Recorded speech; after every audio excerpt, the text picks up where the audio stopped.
I told him, tear it apart, poke holes in it, tell me why I shouldn't do it.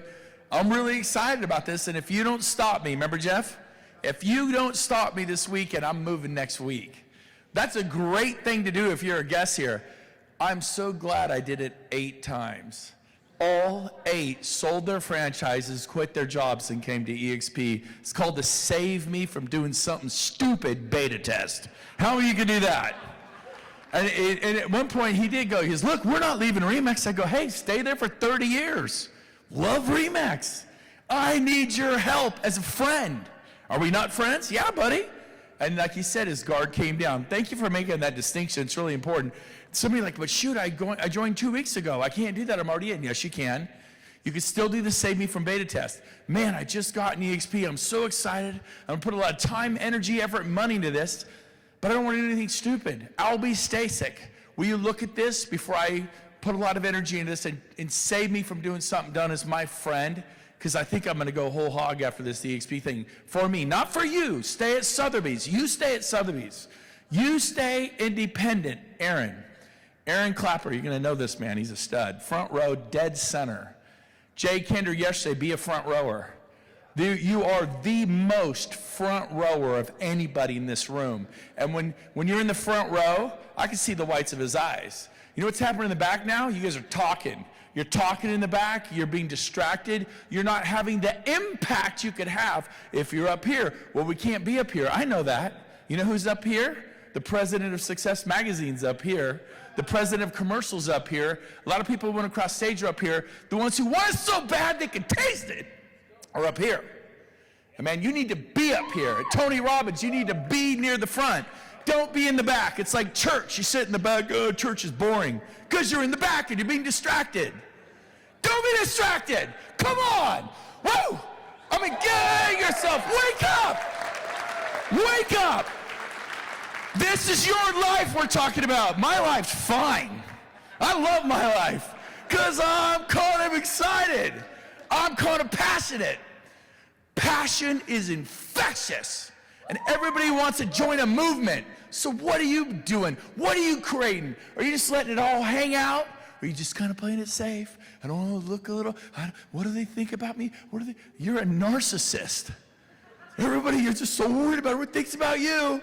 How about just being authentic and real? I'm being me. Well, that's kind of weird. He's all, be you, be you. Sheila's amazing. Was she not amazing? And all the different speakers. Be authentically you, man. It's a beautiful thing. And the next speaker who's coming up here was a friend I met 20 years ago at Craig Proctor. You never made my list. E, F, G. You know why? Because when I made my list, a big list, I went to my cell phone. I did the A's, then I did the B's, C, D, E, F, G. His last name is Lafountain, L. Had I kept going past the G's, I'd have got you, Andre. But I stopped at the G's because by the time I got the G's, I'd sponsored 40. Your cell phone is a gold mine, and you ignore it. I only went halfway down there, and there's pure gold at the bottom. There's so many. Anyone past G, I never called you. Go to your Facebook, go to your Instagram, go to your LinkedIn. And so Andre, I've known him forever. Everybody loves him, sweetest guy. He gets in EXP, and he's just killing it. He is the most amazing human being. Get to know Andre Lafountain. Give him a hand, everybody. Get up here. Come on, man. Go get him. All right. Are you guys excited for day 2?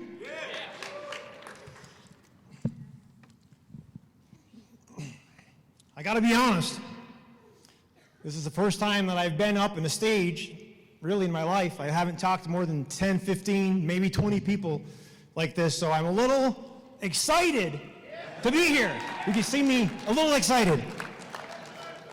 But I was in Cabo 2 weeks ago, and Kyle Whistle was up here, and he was telling his story, and he said, hey, if you ever get invited to tell your story up on stage, do it. So here I am. Before I get into my story, I'd like to acknowledge a couple of things, a couple of people, and the most important to me is the good Lord Jesus Christ, because I always said that if I ever got up here, I'd always give him acknowledge, so God bless. Thank you. And the second most important thing I want to acknowledge, I'm a little bit shaken because I'm a little excited, but my beautiful wife out here in the front, I think we got I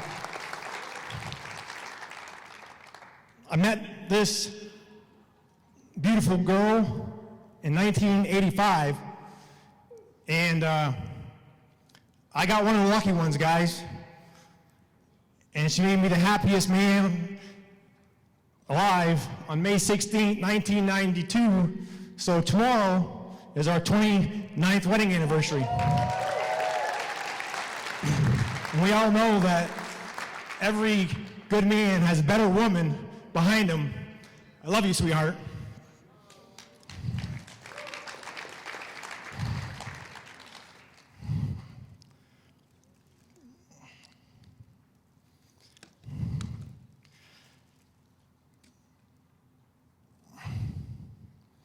So I think I want to encourage some of you guys and girls that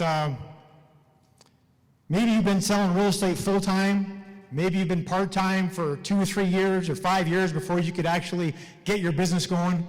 I want to encourage the guys and girls that maybe work 40, 60, 80 hours a week selling real estate, and you think, hey, I don't have time for agent attraction, I'm just selling.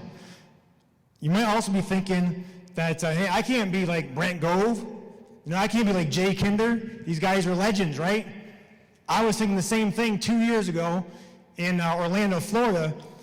When you're looking at some of these numbers, 13,000 people, 4,000, even 1,000, that's like way up here, right? I was thinking the same thing, but I was thinking, well, how can we do it? What exactly did they do? And that's when I decided, or we kind of figured out, that if you just look at the model and understand it, it's going to change lives.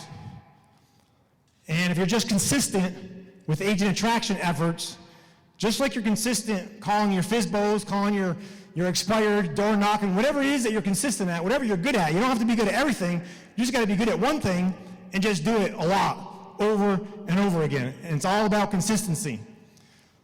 So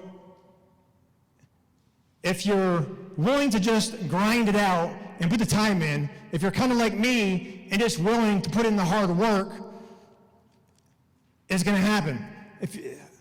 If you're like people that work 2 or 3 jobs to get started in real estate and just keep pushing forward, the single mom and dads out there that are working 16 hours a week to keep food on the table, if you're just willing to put the grit and work and keep working, it's going to happen. We overestimate what we can accomplish in 3 to 6 months, or even 12 months. But we underestimate what we can accomplish in 2 to 5 years. So I got my real estate license in 1991, same exact time I got hired at a pharmaceutical plant in 1991, April. And I knew I wanted to do real estate all my life, but I knew it was going to take a while before I could actually get started and get up and running. So I put a lot of effort into it, and for 5 years, I worked from 4 o'clock to midnight every day. Good news, you can sell real estate all day before going to work, to the job, to your first job. And then 4 years, the next 4 years, I worked on the flex shift from noon to midnight. So now I could work Saturday, Sunday, Monday, and then Tuesday through Friday, I could sell real estate. So yeah, I had 2 full-time jobs, but that's what you had to do to get things done. My first year, I sold 7 houses. Most likely, most people in here sold more than 7 houses their first year. The second year, I sold 10 or 12, third year, 15 or 20. It took me 7 years to get to 40 houses. No help, no administrative person, just grinding it out and putting time in because they loved it. In 1998, I joined a coaching program and started doing what they told us to do. Started a team. They told me to hire an administrative person and an admin, but you know, we pay all this money, 25 grand, and do you take their advice? No. But I at least got the buyer agent, and went from 40 to 79 deals my first year. Finally got the admin. The next year went to 109, and 121, 150, and my partner and I were doing about 300 units a year consistently for many years. And the key here is we got coaching, right? And what's beautiful about EXP is there's coaching available for all of us at no cost. Your business partners, you know, everybody around you, even if you're not in their network, they're still going to help you and coach you. So that's the key. Is the great things about EXP and this whole business model is there's a lot of different approaches, right? Brent's doing these big live events now, but he was doing face-to-face Zooms. Gove and a lot of people are doing social media. Many guys are doing lunch and learns, video. I didn't do any of that. I should. I'm going to start. All I just get on the phone and call people, just like my FISBOs, my expireds, and just kept on calling people. In 2009, we joined that coaching program, and I was able to, 2009, that coaching program offered me a position to work with them in the coaching company. So that was my chance to get out of the cold weather in New York and move south. So 3 or 4 months after that, we moved to Georgia, and started helping the Proctor program go from, they had 100 platinum members when we started. The goal was to get to 500, and between 2009 and 2017, we helped them get to about 450, and one day the boss came in and kind of changed the deal. Has that ever happened to any of you guys? Working for corporate America, maybe? And someone just changed the deal, and thank God that happened, and it was just the good Lord intervening, because I didn't have any stock there. I didn't have any revenue share there. I just had a job, and I was 49 years old and going to retire. But the good Lord had other plans, so I started trying to figure out what to do next, trying to listen to God, what He's telling me to do. When my wife and I are marriage mentors at our church, we have a couple of small groups that we take care of, and I went to my pastor to see if he might have a position, because I'm thinking, hey, if my income is going to go down like crazy, I might as well work for the Lord, right? But nothing opened up. But I kept feeling the Lord telling me that it was time to move on. I had to do something different. So I did something I'd never done in my life, and I went and talked to the boss and gave him 8 weeks notice I was leaving. I didn't know where I was going. I didn't have a real estate license. I've been coaching for 9 years. I didn't need a license. I wasn't planning on selling houses again. But when I finally listened, a year later, because I prayed about it for a year. I think he was telling me way before that, but I'm a slow learner, I guess. But when I gave him notice, things started happening. A friend of mine offered me a position to work with him in Tennessee, doing as an inside sales agent. So that was coming together. And I asked my wife, I said, hey, who do we know in real estate that has maybe their own company, has a team, and I could just walk right into their team and do the listings. That's what I was good at. That's what I liked doing. No paperwork, too much paperwork involved. And I said, but they need to love the Lord. They need to love people more than money. And she told me, well, I'd call Levi McDonald. So I took her advice, which every good husband should, and I called him, and I called 2 other people as well that I knew had pretty big teams in the area, and I left all 3 of them messages that I wanted to talk to him about maybe joining your team, and none of them called me back, except Levi. And he said, hey, yeah, let's talk.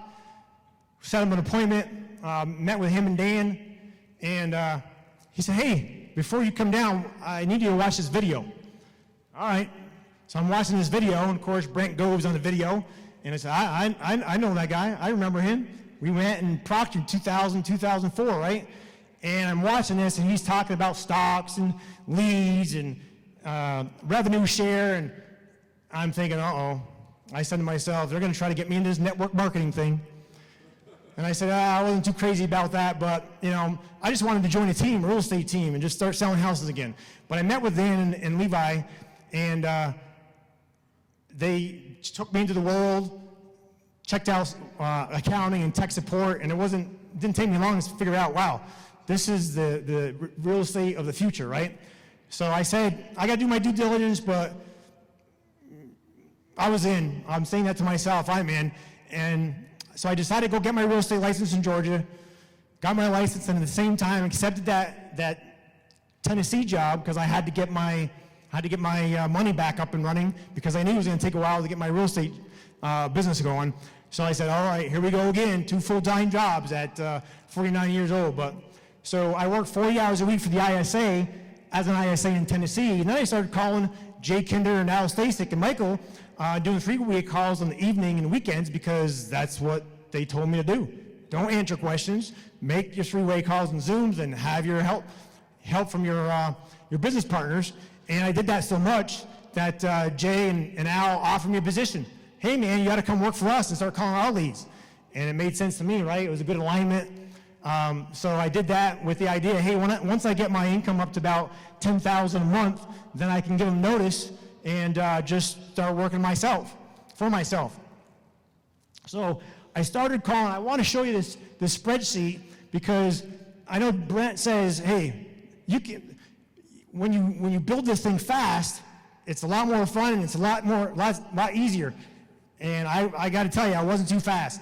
I started calling people in December, got my license in January. I got one person, Gil, signed it. He was the first one. He saw it. He says, I'm joining. You better get your license quick because I didn't have my license yet.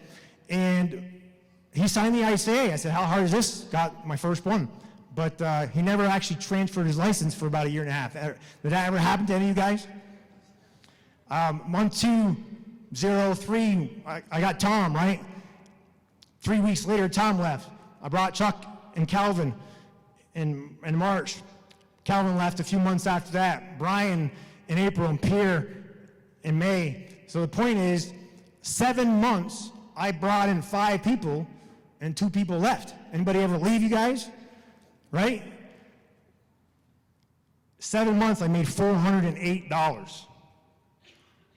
But I knew we had something special, and if we were consistent, that it would all happen. So you can't call me Recruiter of the Year with 3 people in 7 months.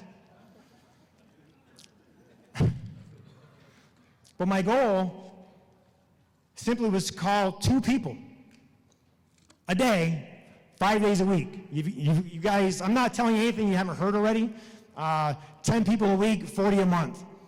But I heard that if I could attract 2 cappers per year for 5 years, that's 10 of my first level, right, and 100 of my second level, and that pays $348,000. Well, that's more than enough for me to do what we need to do. So end of year 1, I had 13 personal and 37 total and made only $9,000. Most of you, I think, probably make more than $9,000 in your first year, right? But I knew you just had to be consistent. By year 2, at 36 personal, 281 total, and by February 1st, 3.5 months later, we went from 281 to 400, and I think we're 411 or something today. My question to you is,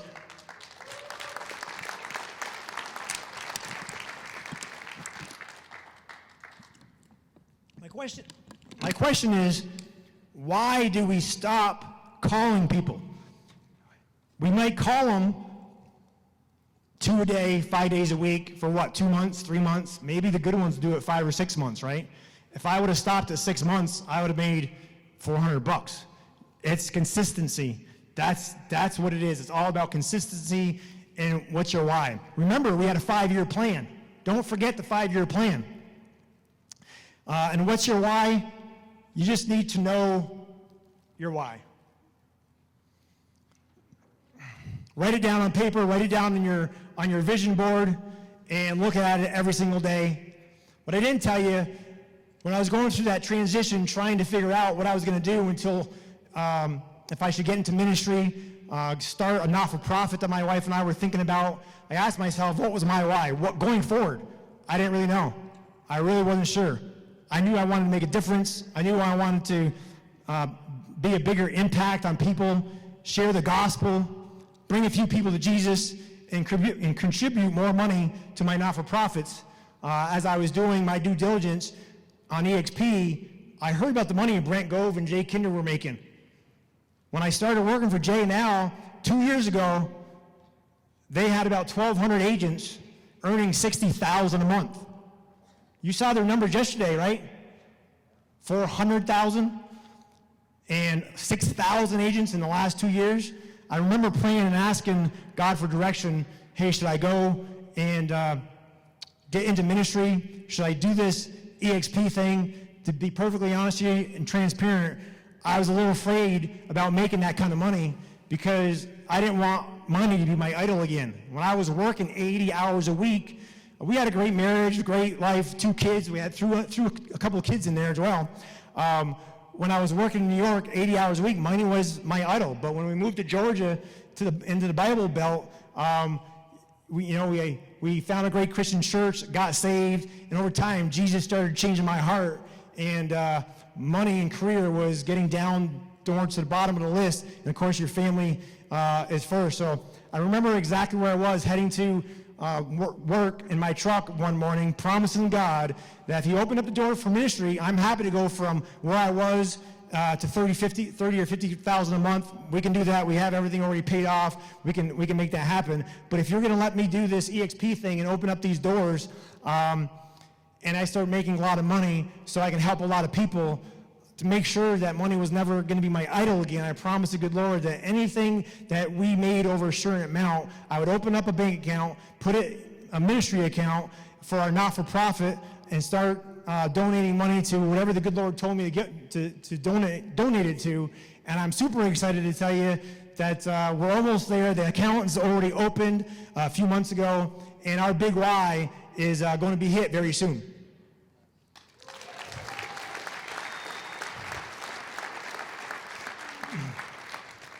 So if you're hardworking agents, simply have the grit to stay consistent and get things done, I'll leave you with 4 simple steps. And it's things you've already heard, right?